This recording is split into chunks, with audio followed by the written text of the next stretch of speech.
Hello, this is Release01, and welcome to my first What If. This is what if light didn't kill innocent people. Just a little background check, or just like in general, how to explain this.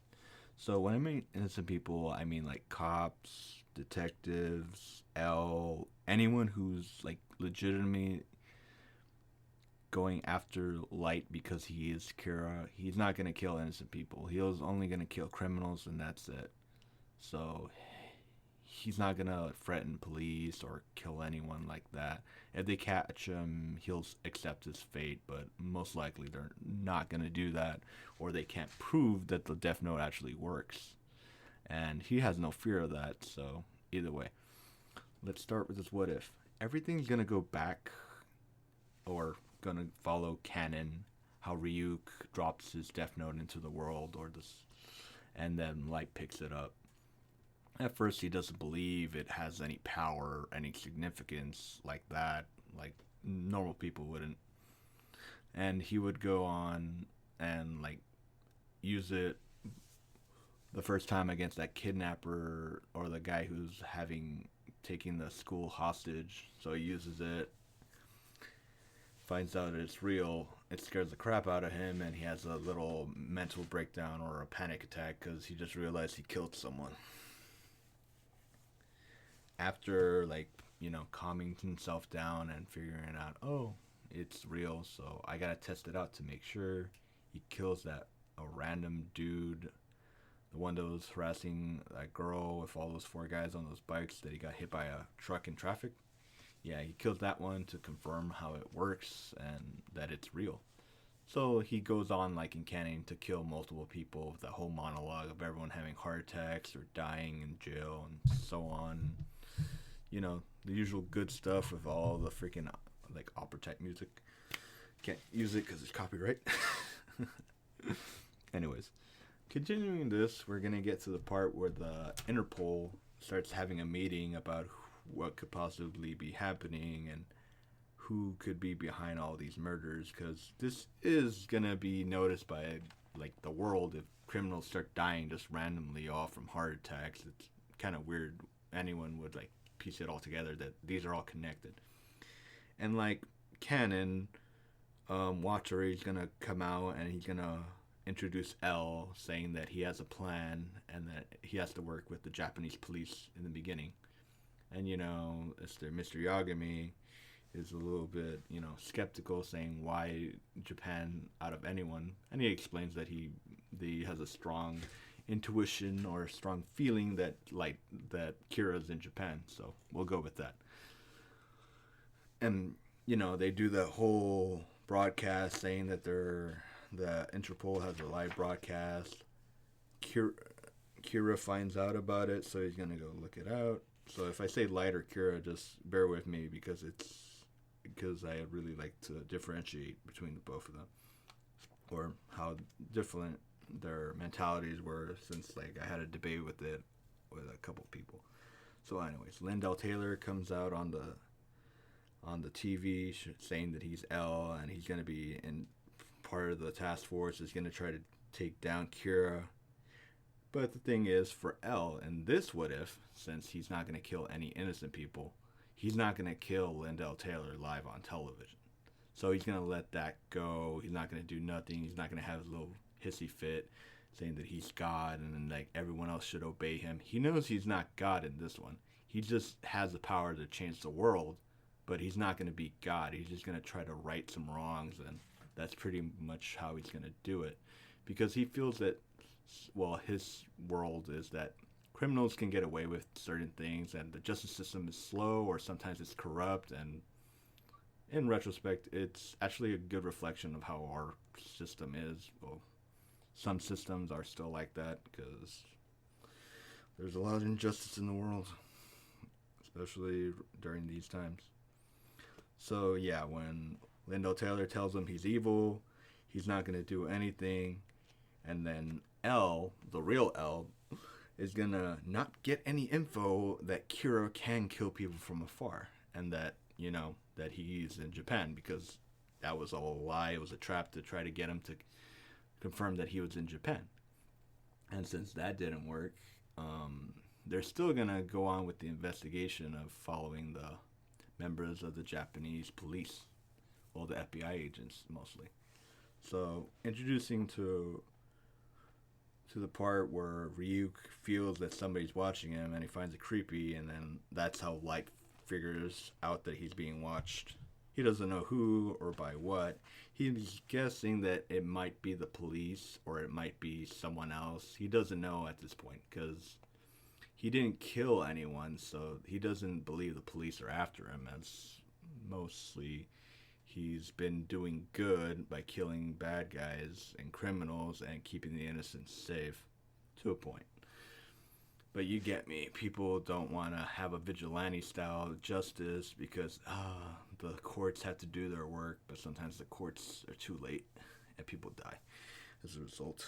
So anyways, he's trying to figure out who is following him without trying to like give away that he is Kira, that he's killing people. He does do the experiments to see how far he could take the Death Note, because they're figuring out he might be a college student, but they don't know exactly because of all his free time and all that other stuff.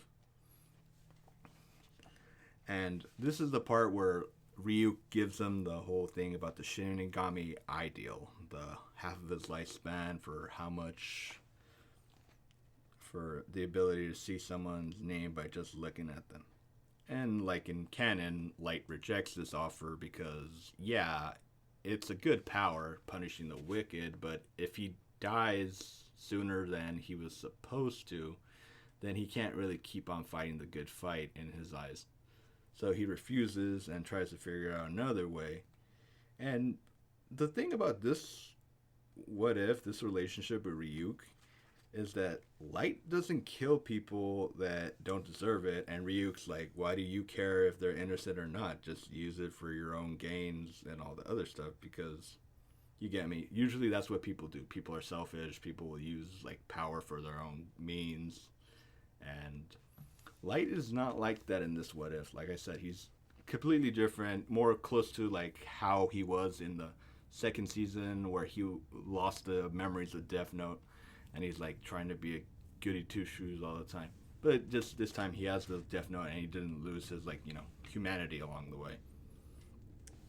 So, anyways, there's two ways this could go out. So one is he doesn't find out who Ray Pember is. He just like keeps following him over and over again, and then eventually the investigation would end, and then they would have no suspicions or no suspects from anyone in the Japanese police department.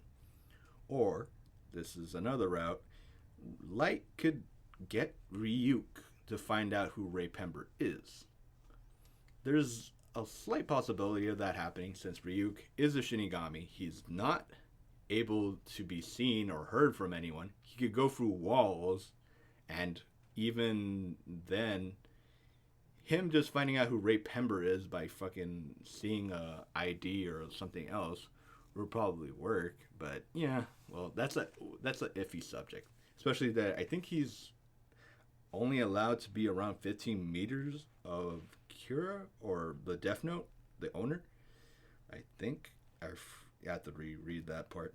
But anyways, so instead of doing that whole train thing or where the whole bus hijacking thing, he's not going to do that, because that would cause way too much suspicion on Estelle Light to be Kira, and that's, in retrospect, making it more easy of a target for himself. So he's just going to leave it alone, not figure it out. He's going to tell his dad, hey, Dad, I think someone's been following me. I'm not sure. And then his dad, Detective Yagami, would probably ask L if he's having people followed. And then they would find out that way. It's kind of weird. Maybe that would put more suspicion on Light being Kira, or maybe it won't. Because I think some people would notice they're being followed. Even if it's FBI or whatever. You being followed by a single person, especially in a street that's like mostly deserted, that's kind of easy to freaking notice.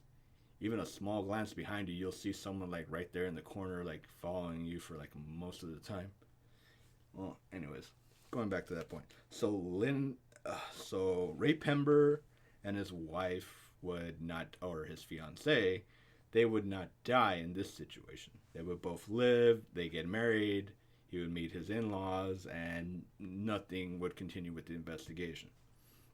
Since the only reason they did that is because of L's strong suspicion that Light or that Kira was in Japan. So they're going to continue with that hypothesis until it runs dry, which kind of would at this point because they had no suspects.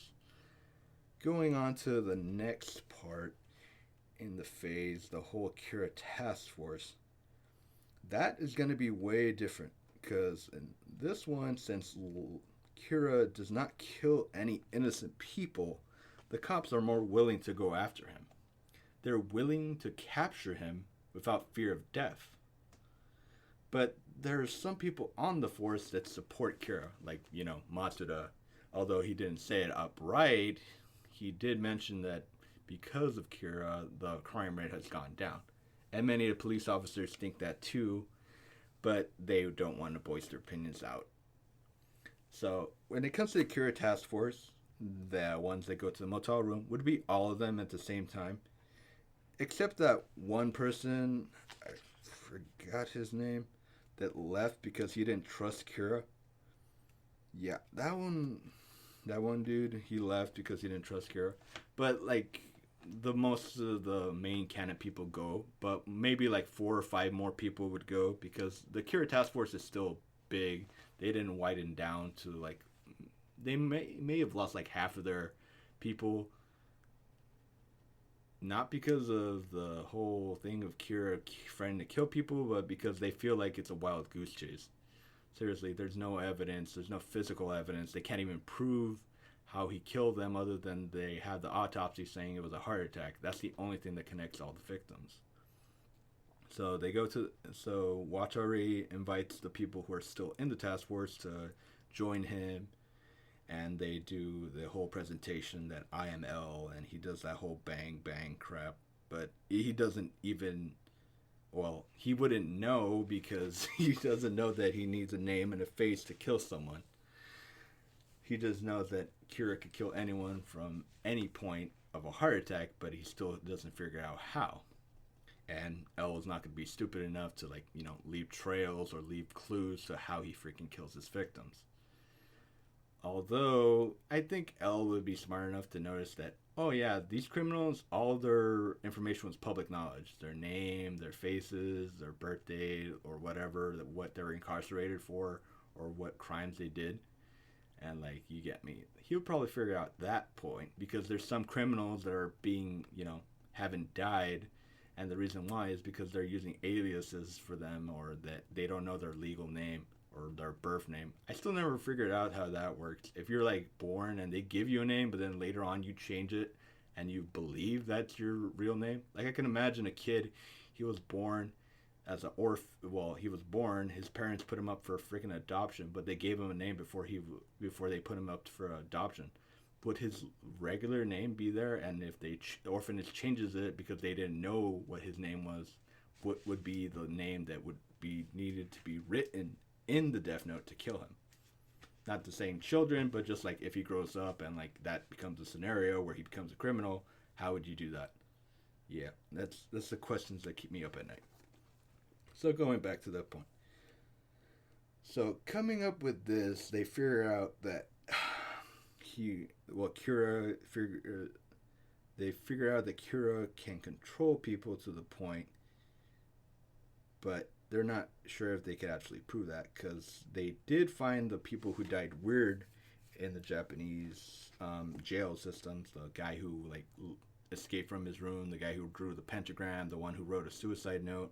They do write that. They do have that, but L does not make it plainly obvious that he was doing that because remember, Light still has access to his dad's computer, so all the files that he has, he's able to see how the task force is going on with their investigation. So going on with that,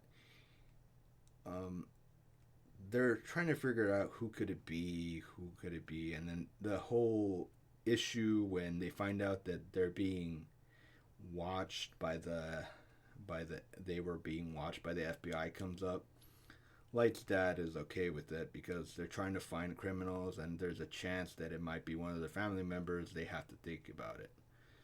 So he's being reasonable at least to the point, but he still didn't like that Elle did that without their permission. But in the real, that you were investigating people that you think might be Kira, because being part of Kira or like being associated with Kira would cross the minds of the detectives or Elle that maybe the person that might be working with Kira or is Kira is either in the task force or one of his family members. So the following them was, well, justified or was necessary in Detective Yagami's eyes. So in the next part, I'm going to do the whole surveillance on Light, although I don't think it will differ much. Since they have more people on the task force to help, they would be able to do it a lot more faster, more efficiently. Light would still be watched by his dad and Elle, and like everyone else would watch other people and so on. And then we'll get into the whole Misa Mane or the second Kira arc. So thank you and goodbye, and I'll see you guys next time.